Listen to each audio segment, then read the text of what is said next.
भारत और चीन के बीच तीसरी सबसे बड़ी खूनी झड़प। उधर जिनपिंग ने की एक गलती, इधर मोदी करेंगे सीधा वॉर। अरुणाचल घुसपैठ से मोदी सरकार आग बबूला। पीएम मोदी की जापान के नए पीएम से चीन को लेकर वार्ता। भारतीय सेना फुल ऑन तैयारी मोड में। दोस्तों, चीन भारत पर कई तरीके से दबाव बनाने पे तुला है, चाहे वो लद्दाख की सीमा हो या फिर अरुणाचल।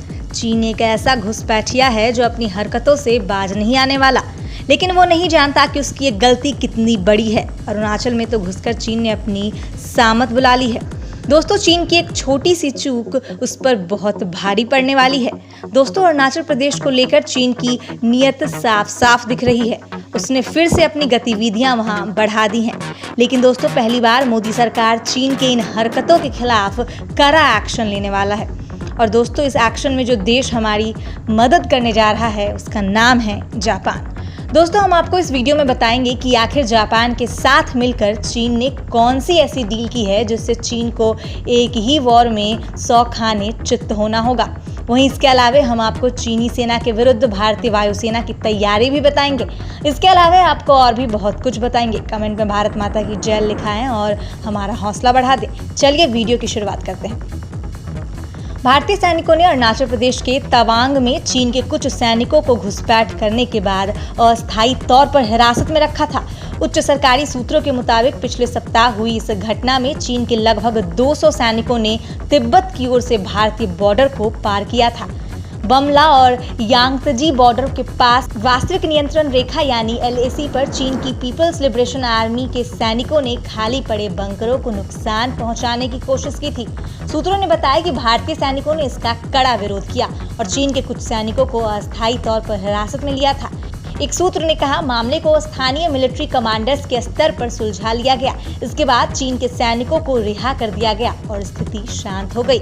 इस बारे में सेना की ओर से कोई आधिकारिक बयान नहीं आया है। सूत्र ने यह भी बताया कि दोनों देशों के बीच बॉर्डर की औपचारिक तौर पर निशानदेही नहीं की गई है। इस वजह से LAC को लेकर विवाद रहता है। दोस्तों, चीन अपनी काली करतूतों इससे पहले भी दिखा चुका है। इससे पहले भी इस क्षेत्र में चीन के सैनिक घुसपैठ कर चुके हैं। 2016 में 200 से अधिक चीनी सैनिकों ने यांगत्जी में भारतीय बॉर्डर के अंदर घुसपैठ की थी।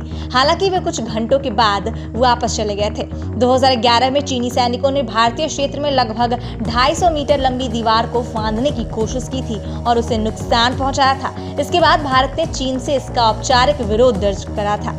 दोस्तों, आपको बता दें कि अरुणाचल प्रदेश में तवांग को लेकर भारत और चीन के बीच लंबे समय से विवाद है और चीन के इस घुसपैठ से मोदी सरकार खासा गुस्से में नजर आ रहे हैं। मोदी सरकार का आग बबूला होने का कारण बिल्कुल सही भी है। दोस्तों, इस जिनपिंग को उसके किए की सबक सिखाने के लिए मोदी सरकार अब एक बहुत बड़ा एक्शन लेने जा रही है और इसी क्रम में पीएम मोदी ने जापान के साथ वार्ता की है।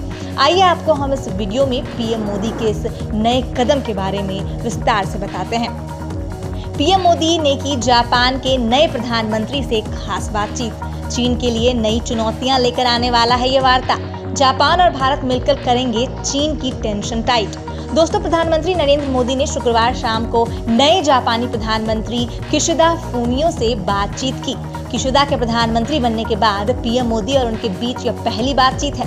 किशिदा ने सोमवार को ही जापान के प्रधानमंत्री पद संभाला है। क्वाड के तहत जिन मुद्दों की सहमति बनी है उसकी प्रगति की भी समीक्षा की गई है। द्विपक्षीय संबंधों को मजबूत करने और भारत प्रशांत क्षेत्र में सैन्य और आर्थिक बल के उपयोग का विरोध करने के लिए प्रतिबद्ध है। विदेश मंत्रालय ने लगभग 25 मिनट तक चली वार्ता का विवरण दिया गया है। बयान में कहा गया है कि पीएम मोदी ने पीएम किशिदा को आमंत्रित किया है। हालांकि पीएम मोदी और किशिदा की पहली मुलाकात हो चुकी है जब वे विदेश मंत्री के पद पर थे।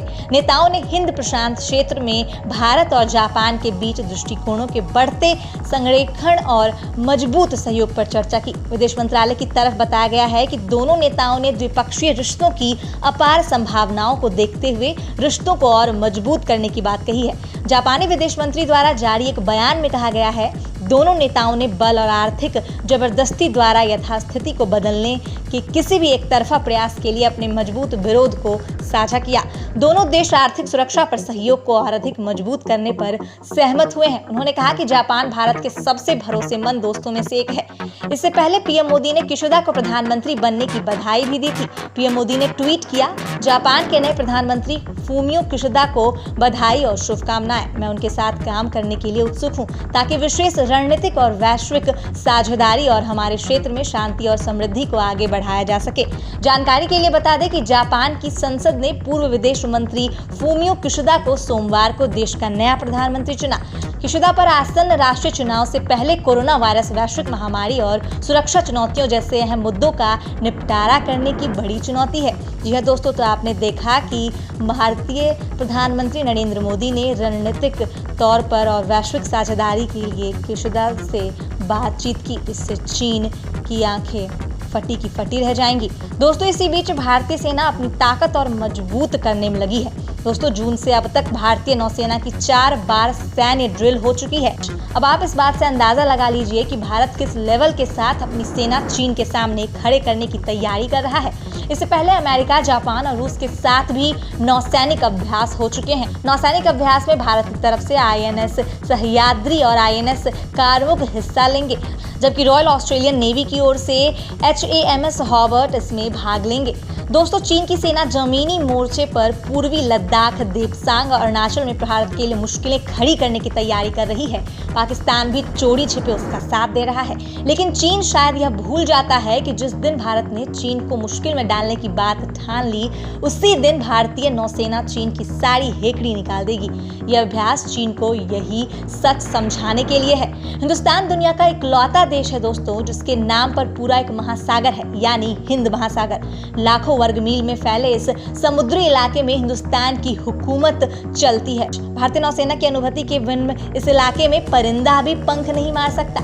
यही वो कमजोर नस है जिसे दबाने में चीन बुरी तरह परेशान हो सकता है, क्योंकि चीन का समुद्री व्यापार और उसकी तेल सप्लाई का 25% इस इलाके से होता है। यही नहीं, चीन को अपना तैयार माल यूरोप और अमेरिका भेजने के लिए भी इस रास्ते की जरूरत होती है। चीन का 40% निर्यात इसी रास्ते से होकर गुजरता है। चीन को अंतर्राष्ट्रीय सागर में पहुंचने के लिए मलक्का जल मरुमध्य पार करना होता है। चीन को भारत की थल और वायुसेना से उतना डर नहीं लगता जितना उसे भारतीय नौसेना से खौफ है। ड्रैगन जानता है कि भारतीय नौसेना की जरा सी कोशिश उसे पूरी तरह पंगु बना सकती है। जी हाँ दोस्तों, अब भारत चीन से अपने ऊपर हुए एक एक जख्म का बदला लेने के लिए पूरी तरह तैयार हो रहा है। चाहे वो अपनी सेना को और शक्तिशाली बनाना हो या जापान और ऐसे कई देशों के साथ मिलकर चीन के खिलाफ मोर्चा तैयार करना, हम पीछे कभी नहीं हटने वाले। हम इन चीनियों के साथ आंख में आंख मिलाकर इनके हाल बेहाल करने वाले हैं। दोस्तों, आपको क्या लगता है कि भारत और जापान के बीच हुई ये खास वार्ता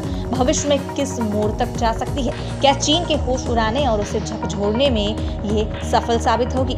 आज की वीडियो में बस इतना ही।